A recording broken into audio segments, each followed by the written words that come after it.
Welcome to this video about the Ordnance Survey historic maps that are available on Digimap for schools.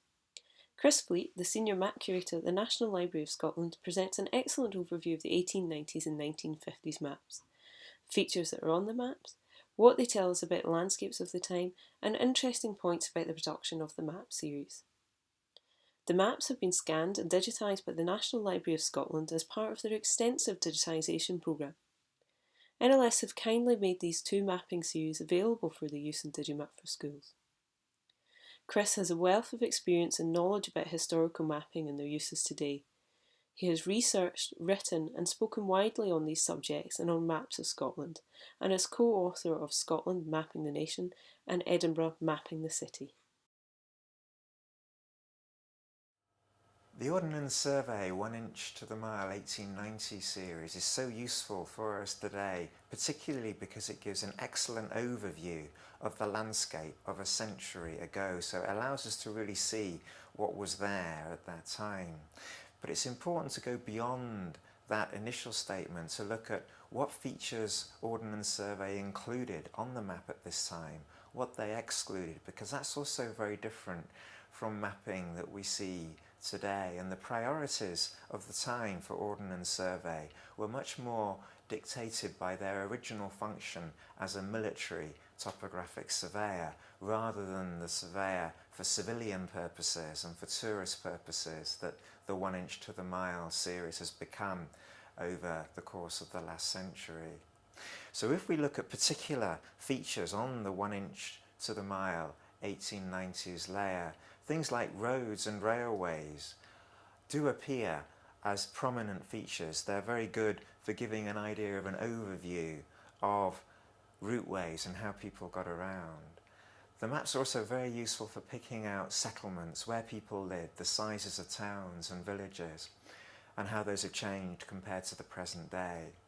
And they're also very good for giving an idea of the rural landscape, the pattern of woods and forests, and the pattern also of enclosed and open moorland.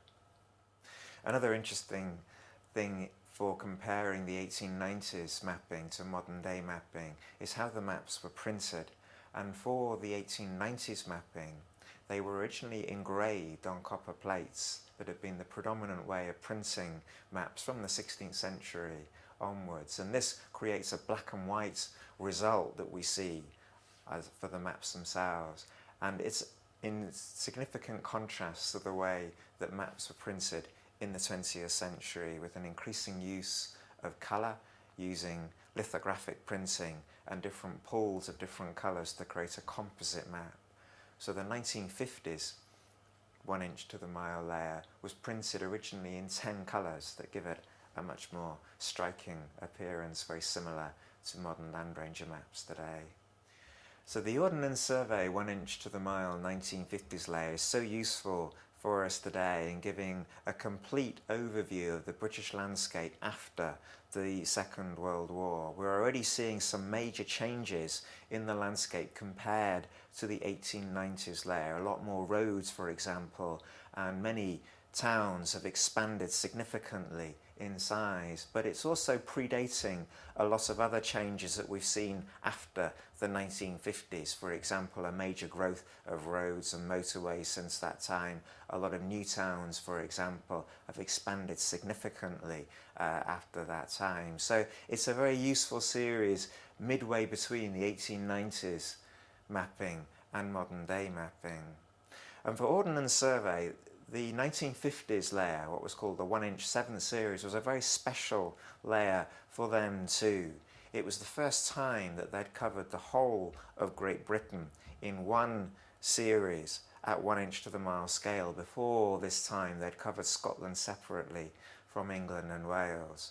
The maps are printed in 10 colours, so it gives a very vibrant appearance, and the aesthetic in terms of the lettering and the symbols were well loved at the time and are still very attractive to us today. The maps are also very important in giving an overview of the landscape, for showing features like roads and railways, the patterns of woodland and parkland, and also a number of new features that make their debut with the 1950s mapping, particularly an interest in paths and tracks and rights of way that increasingly appear on the maps from this time for England and Wales.